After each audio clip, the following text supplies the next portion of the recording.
விபூதி பூசணும் தெரியுமா? காரணத்தை தெரிஞ்சுக்கிட்ட விபூதி பூசிக்கணுமா? ஏதோ எனக்கு தெரிஞ்சதை நான் சொல்றேன். நம்ம நெத்தியில மொத்தம் 3 பூசு போடுறோம்.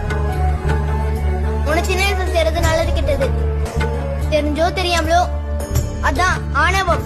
நீ நல்லது பண்ணிருந்தா நல்லது, கெட்டது பண்ணிருந்தா கெட்டது. ஆமா, பூச நீ முன்ன செஞ்சல அதோட பலன். கெட்டது பண்ணிருந்தா கெட்டது, நல்லது பண்ணிருந்தா நல்லது, அதான் கர்மா. ஆமா, 3வது இது எல்லாத்தையும் நம்ம உணர்றது. இது எல்லாத்தையும் நம்ம அனுபவிச்சதுக்கு அப்புறம் ஒரு ஓய்வு வரும். சுத்தி பார்த்தா எதுவும் நம்ம கூட இருக்காது. அப்பதான் புரியும் இதெல்லாம் மாயைன்னு. நல்லதோ கெட்டதோ இங்க உனக்கு புரிஞ்சிடும். நீ எதுவுமே இல்லைன்னு, எல்லாமே மாயை.